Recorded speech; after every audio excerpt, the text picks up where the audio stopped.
It's once again our blessed privilege each morning to worship our God, our Creator, to spend time in His presence and let God's Holy Spirit guide us in the understanding of the Holy Scriptures. We've been receiving from these beautiful and very precise proverbs concerning our spiritual life, telling us from simple matters even to the more complex how God is concerned and interested in our lives, in the way how we relate to one another, and how God would want us to exemplify His divine character. We will continue our study in the book of Proverbs, chapter 22. We will study verse 7 and 8. Reading verse 7 of chapter 22 from Proverbs. The rich rules over the poor, and the borrower is servant to the lender. Verse 8 of chapter 20 of Proverbs. He who sows iniquity will reap sorrow, and the rod of his anger will fail. These are two simple proverbs. The wise man in these proverbs is stating for us what the reality in this world is and warning us how we should avoid such situations if we want to live happy and successful life and carry on God's important mission for each of our lives. This is a commonly accepted, understood situation in life. The rich rules over the poor. Earlier in verse 2 of Proverbs 22, we heard the proverb which told us the rich and the poor have this in common: the Lord is the maker of them all. While this verse makes a contrast between the rich and the poor, which we can very easily discern and comprehend, but a basic truth that Proverbs 22 verse 2 reminded us, that the rich and the poor have something in common, and that is God is the maker of both the rich and the poor. It was certainly not God's intention that His people should suffer poverty or be an extravagant, pleasure-seeking, selfish human being. Extremes of either of these, we know, is not the ideal that God intended. God created human beings to feel equal with one another, to consider each other as children of God, and to help each other on their journey to God's kingdom. But sin has changed God's good intentions. We have in this human world the rich and the poor, that great divide, besides many others that we know. But certainly being rich is at an advantage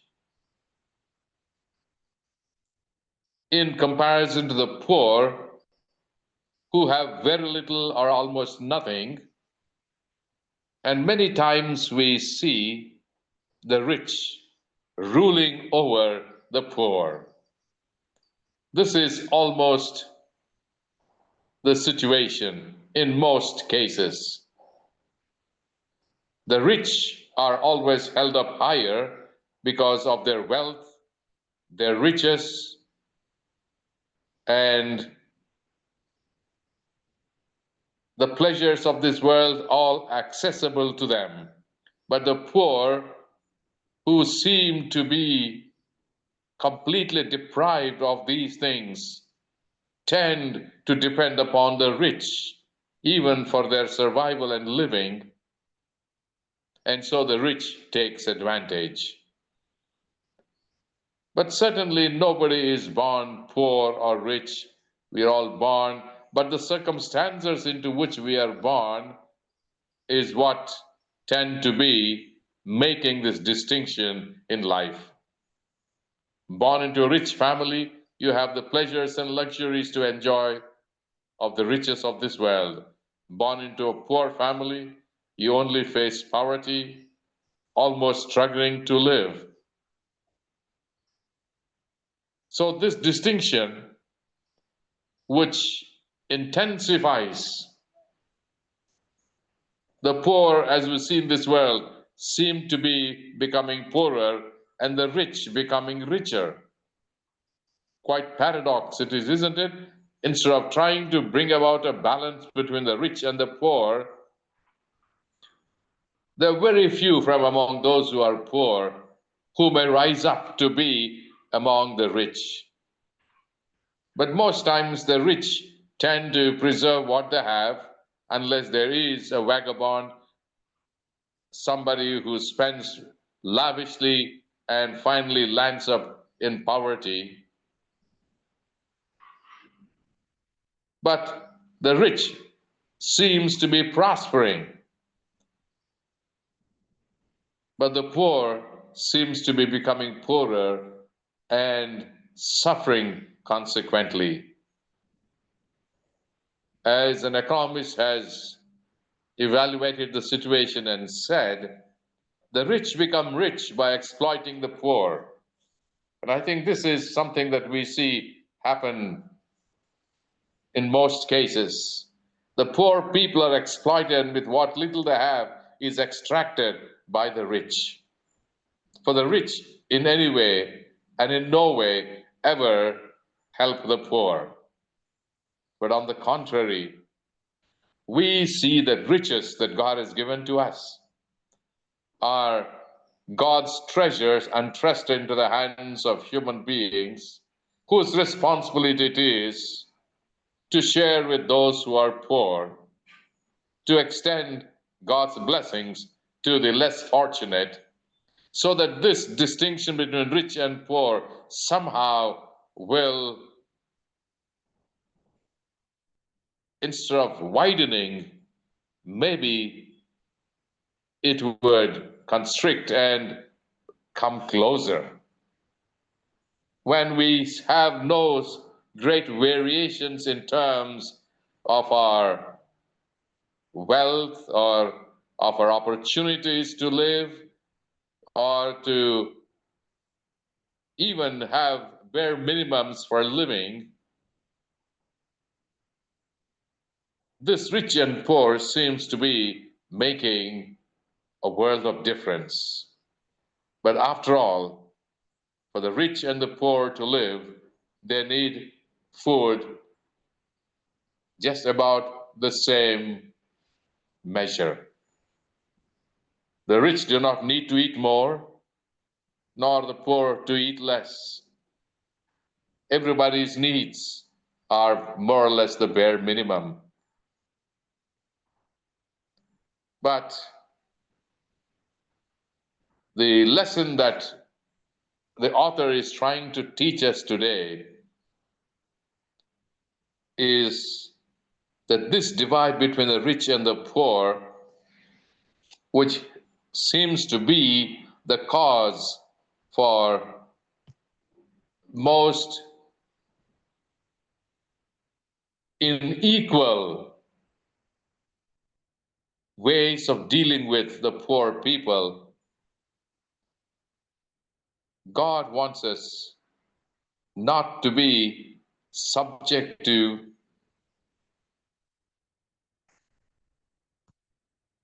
the rich exploiting the poor, the power of money that they have access to, and wealth and prestige as a result of it, tend to most times look down upon the poor people. The rich tend to be oppressive, trying to control the poor people because they cannot do otherwise, but only allowed to be enslaved. And this happens even more seriously, as we see in the next proverb, when the poor borrow money from the rich person. Certainly, the poor are those who are at loss.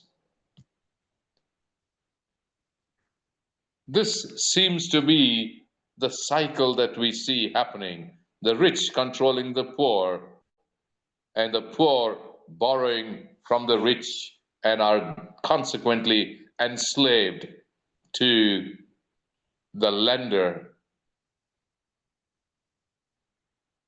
but forgetting that certainly one day the rich who have exploited the poor, who have mistreated the poor, they will have to reap their harvest.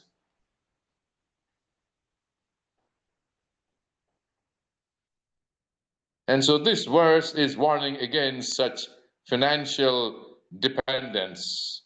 For this kind of a thing will remove the personal freedom that an individual has as a child of God created in his own image to live a life according to God's plan, at least a bare minimum to live happily, satisfied, able to accomplish one's goals. But the righteous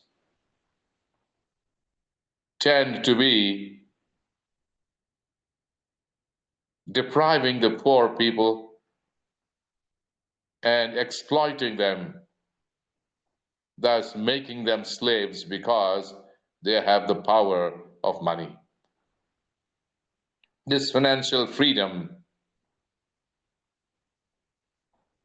is what the rich people want to impose, but not granted to the poor people.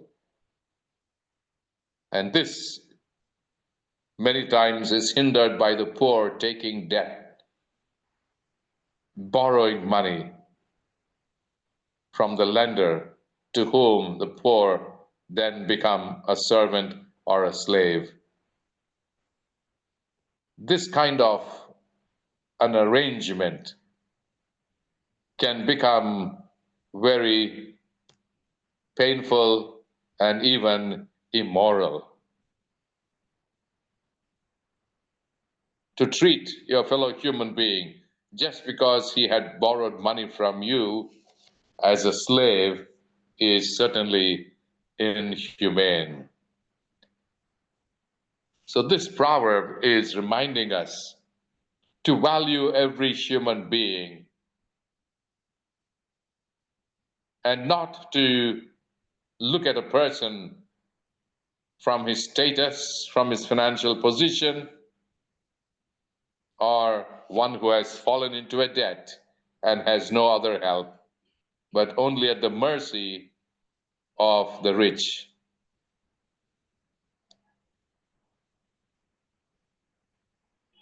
So this proverb is reminding us that we as God's people, when we enter into relationships like that of a master and a servant, or a worker, or the rich and the poor, that we should not try to take advantage of a situation, but as a wealthy, rich person, you should be able to understand the situation and be of help in the parables that Jesus told. That a rich man who is wise, who is able to understand his fellow servants and their needs, seeing that his servant cannot pay the debt that he owed him, was willing to forgive.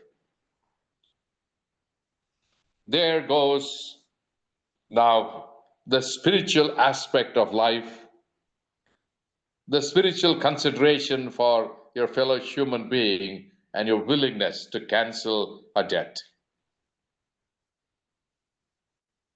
Not because the poor person deserves in no way, but the rich acknowledging his situation where the poor is not able to help himself in any way, the rich man forgives his debt and cancels it off. But that story of the two debtors does not end with a person who owned a tremendous amount of money that he had to repay his master, even if he lived several hundreds of years, maybe he would never be able to repay. But this person who was forgiven was not willing, excuse me,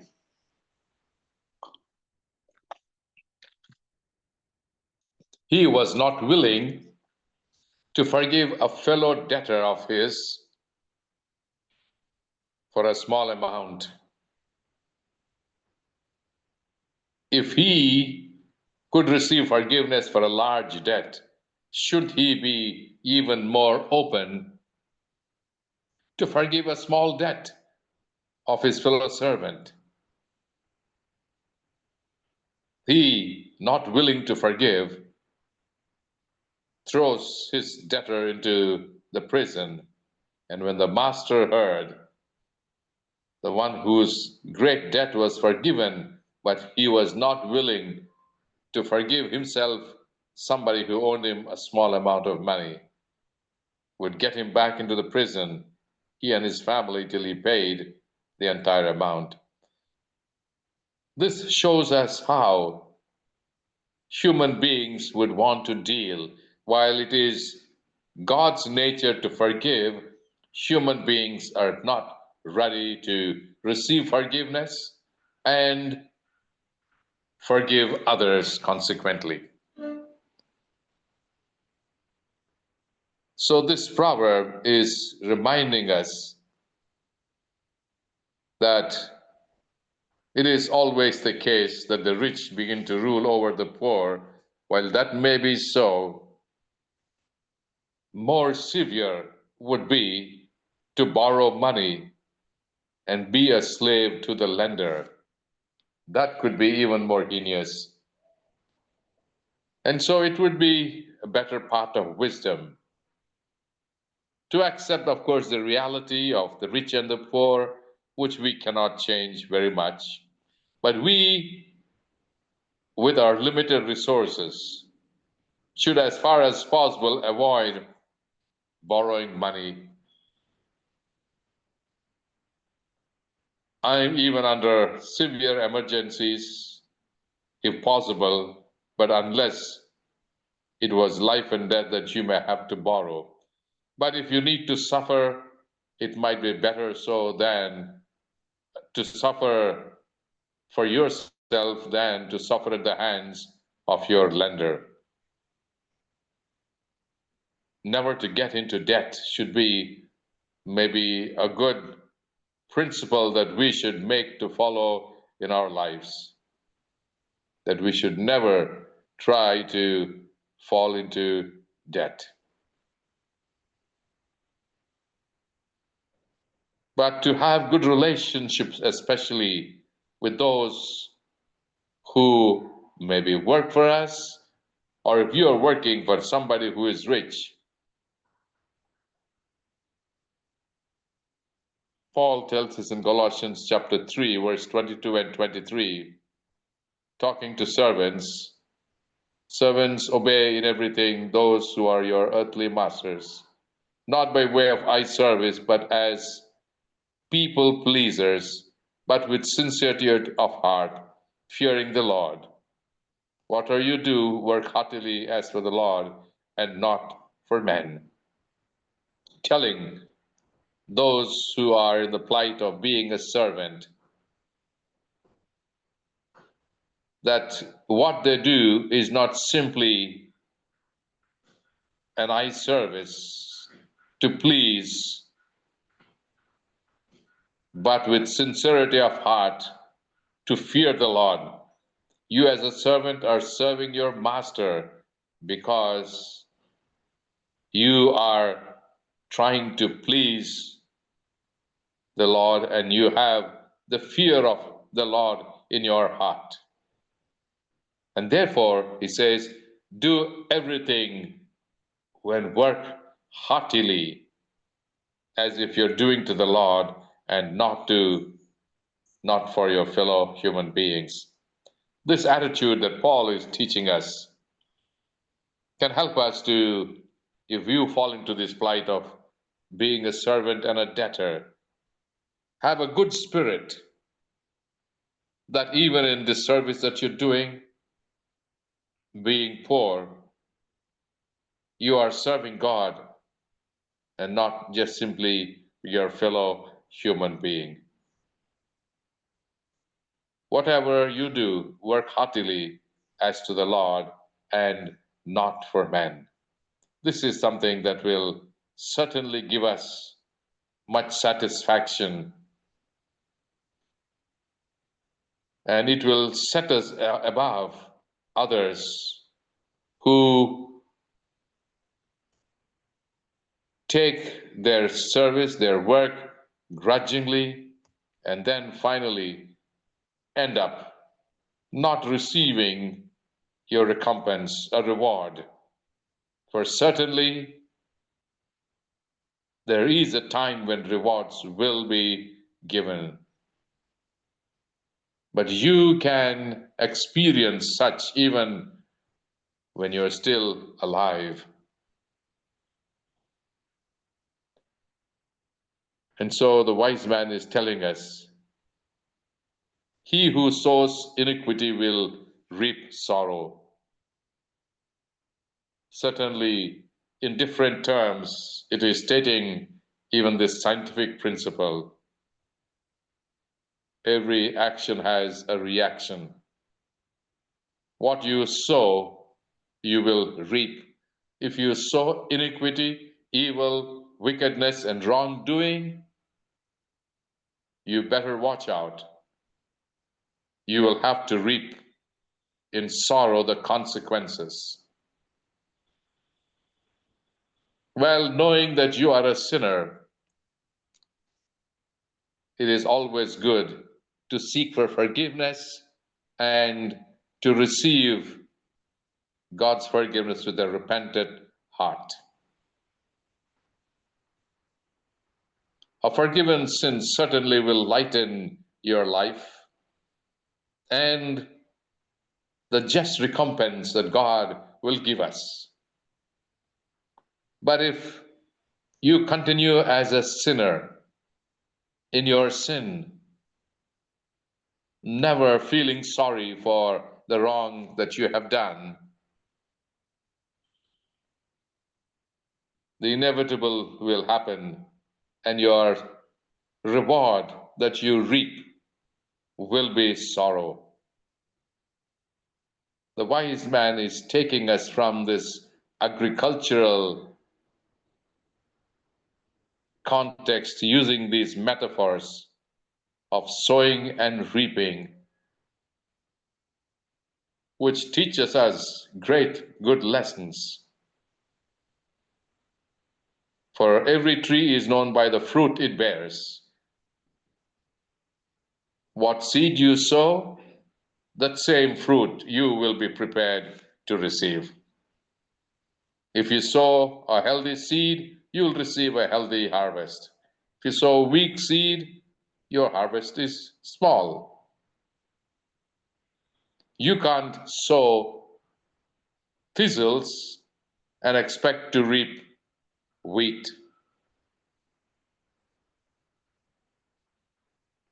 Knowing this good lesson in life is important so that we can sow good seed, do good deeds. Then your reward will be, of course, to receive goodness from others. You cannot expect others to do you good when you yourself have not done good to them. As Jesus said, whatever you want others to do for you, you should do the same to them first. If you want others to greet you, you should greet them first. If you want them to treat you lovingly, you treat them lovingly first. Reciprocal returns are always certain, but when you, as a Christian, and Jesus by his own example showed us that even when you receive something negative from others, you do things positive. Certainly that's going to change the person who has done the wrong to you. As Jesus said, you be willing to share, to turn the other cheek when somebody strikes you on one cheek, you can turn the other cheek. No sensible human being will remain so, seeing you having been struck unworthily without a cause. And if he's in his anger ready to strike you the other cheek, if you turn even that person's anger will halt and he may have some sense return to him and wonder why. We cannot overcome this evil world with evil, but rather we overcome the world with good. And that's what Jesus said. You overcome evil with good, then your goodness can envelop even the evil that is there, changing and transforming it. Even as the ancient laws that were practiced during the time of Moses, and Moses adapted them even to the children of Israel, eye for an eye and tooth for a tooth, equal repatriation. But doing that so is only going to make the consequences more severe. But Jesus said it's better than doing so to return in equal measure, but to return good for evil that is done. The wise man is then drawing us to the metaphor of the harvest. The rod of his anger will fail. This is the metaphor of a shepherd. First we saw from the field of harvest and so on, now from a shepherd. This is so common in the ancient Near East where Jesus lived. Farmers on their fields, shepherds on the mountains. A rod is often used to gather the sheep straying away, to chide them, to keep them on the right track. But if a shepherd would use his rod in anger, that would be very severe.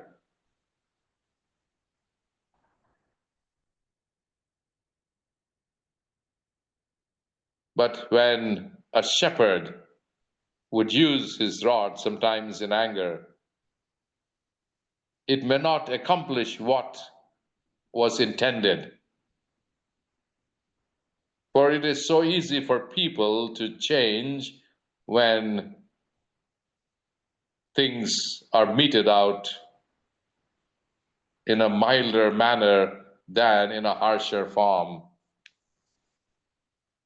And so we should know how we can respond to threats of anger outbursts and harshness and hardness like a rod that may be on our back, because such things will fail to accomplish the good that we intend.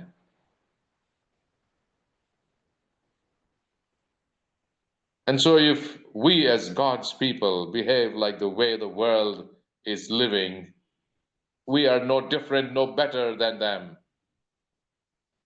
for they will only end up not accomplishing much. But as God's people, we know how to do things better. If a wicked person plans iniquity in his life, we can tell him of the punishment that would come upon him, that certainly their acts of wickedness would lead to destruction. The harvest that they will have to gather is only destruction. But a wise person will be willing to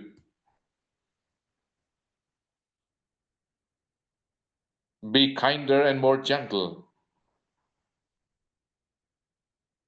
not as a rod, but as with a loving hand, where situations can be changed and where better results can be achieved. Solomon is trying to show that in God's judgments, there is justice meted out, but at the same time, righteousness.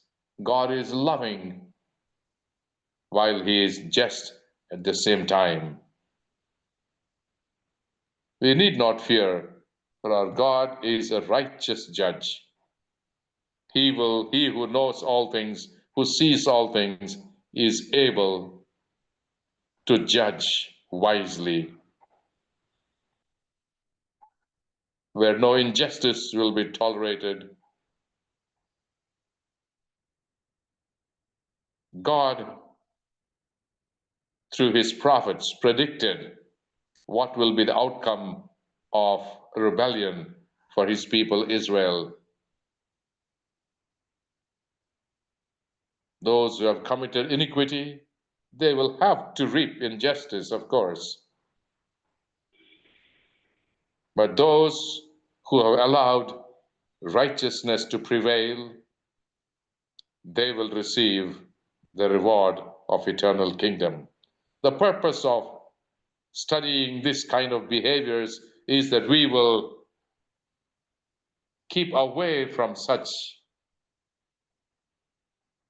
abusive ways, but remain on the path of righteousness, not to sow injustice, not be furious when you have a rod trying to correct you and bring you back to the fold, but as God's faithful children, we will remain and choose to be on the side of God, to remain walking on the path of righteousness. And as we do our duties, treating everyone equally with no distinctions between the rich and the poor, everyone as children of God. For God is our creator, and he's the one who also redeems us. Whoever we might be, however great our debt, he is willing to forgive and accept us. And this is the good news that we are to take to the world, this evil, sinful world that we are living in, so that people can know God's righteous judgments and how we can receive favorable judgment from our great loving God. May God bless each one of us today as we live this wonderful Christian way of life and helping many people to realize the God whom we serve, reflecting his character through our lives. Have a blessed day, and God be with you.